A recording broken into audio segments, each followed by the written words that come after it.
zaista mogu da iskažem jedno veliko radovanje i sreću što smo uspeli da organizujemo koncert u našem gradu posle dužeg vremena. Naravno, znamo svi zapravo šta je tome razlog bio i da smo zapravo iz svega ovog izašli nekako i živi i zdravi i da pokušavamo da uhvatimo neki normalan tempo i normalan ritam i sa probama i sa radom i naravno sa nastupima, ono što nas najviše raduje i što nas najviše ispunjava. Jedna ideja i osnova se zadržala do dan danas, to je zapravo da mi se trudimo i pokušamo da budemo pre svega liturgijski ansambl, hor koji peva na bogoslužbenim liturgijama, a ova koncertna praksa koju ste imali priliku često da čujete je nešto što je nastalo kada se radila potreba zapravo da se izađe izvan hrama i da se u koncertnom prostoru ljudima prezentuje duhovna muzika.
U tih 25 godina je stalo mnogo toga. Dakle, od nastupa, putovanja, gostovanja, snimanja CD-ova, uglavnom samo lepih, isključivo lepih trenutaka, pesma nekako i kriva i zaslužna, što smo još uvijek na okupu.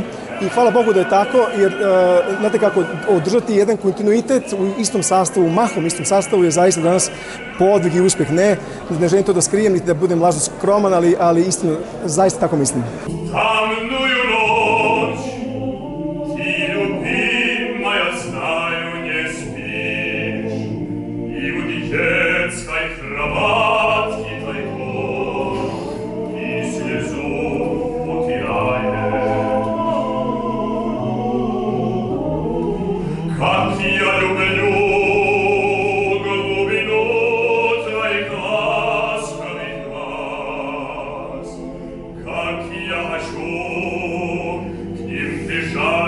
Sei